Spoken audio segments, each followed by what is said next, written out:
Doctor Mary ജോർജിലേക്ക് ഒന്നുകൂടി പോകേണ്ട ഒരു അനിവാര്യതയുണ്ട്.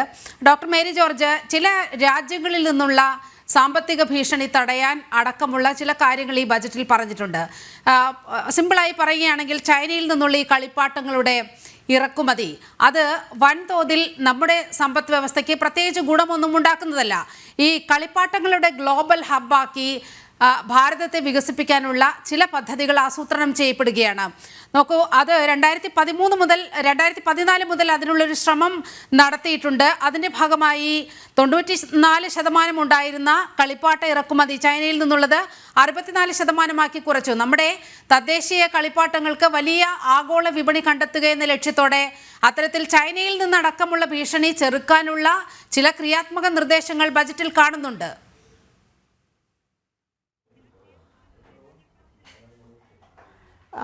നീലിമ, അത് തീർച്ചയായിട്ടും വളരെ നല്ല, അതായത് ഏതാനും വർഷങ്ങളായി ഈ കളിപ്പാട്ട നിർമ്മാണത്തെ പറ്റി തന്നെ നമ്മൾ സംസാരിക്കുന്നുണ്ട് ബജറ്റുകളിൽ.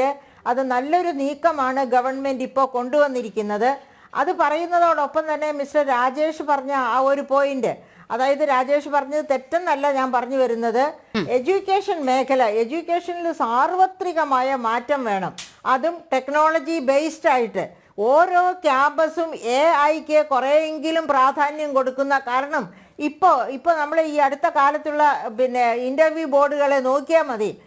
വലിയ വലിയ കമ്പനികളിലേക്ക് ഇൻ്റർവ്യൂ നടത്തുമ്പോൾ അവർ പറയുന്നത്, ഞങ്ങൾ ഇൻ്റർവ്യൂവിന് വരുന്നവർ അവരുടെ റെസ്യൂമെ തന്നെ AI ബേസ്ഡ് ആയിട്ടാണോ, അവർക്ക് AI-യോടൊരു താല്പര്യമുണ്ടോ എന്ന് നോക്കിയിട്ട് അങ്ങനെ ഉള്ള റെസ്യൂമെ കൂടുതൽ പ്രാധാന്യത്തോടെ എടുക്കുമെന്നും അത്തരക്കാരെ അപ്പോയിൻ്റ് ചെയ്യുന്ന. കാരണം അവരുടെ ആ കമ്പനി വികസിക്കുന്നതിനനുസരിച്ച്, അതുപോലെ AI-യുടെ വളർച്ച അനുസരിച്ച് അവർക്കും അതിലേക്ക് പോകണം. അങ്ങനെ പോകാൻ തക്ക കാര്യശേഷി ഉണ്ടാവുക, ഒരു കമ്മിറ്റ്മെൻറ്റ് ഉണ്ടാവുക, താല്പര്യം ഉണ്ടാവുക, ഇതൊക്കെ കാരണം കൊണ്ടാണ് അത് റെസ്യൂമയിൽ തന്നെ ഈ AI-യുടെ മിന്നലാട്ടം ഉണ്ടെങ്കിൽ അത്തരക്കാർക്ക് പ്രാധാന്യം കൊടുത്ത് അപ്പോയിൻ്റ് ചെയ്യുമെന്ന് പറയുന്നത്.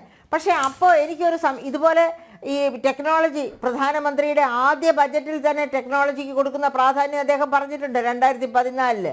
പക്ഷേ എനിക്കിപ്പോഴും അത് ദഹിക്കാത്തത് ഒരു കാര്യം എന്താണെന്ന് വെച്ചാൽ, ഒന്ന് നീലിമ നോക്കുക, എഡ്യൂക്കേഷന് വേണ്ടി മാറ്റിവെച്ചിരിക്കുന്ന ഫണ്ട് എത്രയാണെന്ന്.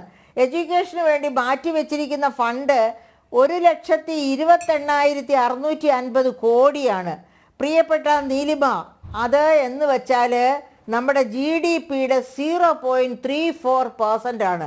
അതായത് നമ്മുടെ തൊട്ടയലക്കത്തുള്ള ചൈനയെ പറ്റി രാജേഷ് പറഞ്ഞു, CP ജോൺ പറഞ്ഞു. ഈ തൊട്ടയലക്കത്തുള്ള ചൈന 6% കൂടുതലാണ് GDP-യുടെ എഡ്യൂക്കേഷന് വേണ്ടി മാറ്റിവെക്കുന്നത്. അമേരിക്ക തൊട്ടുള്ള എല്ലാ വികസിത രാജ്യങ്ങളും അങ്ങനെയാണ് മാറ്റിവെക്കുന്നത്.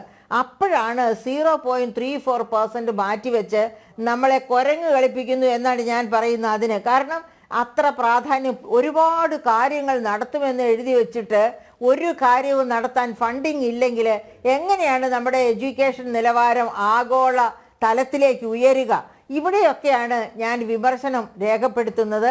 സോറി നീലിമ, ഇങ്ങനെ പറയേണ്ടി വന്നതിൽ.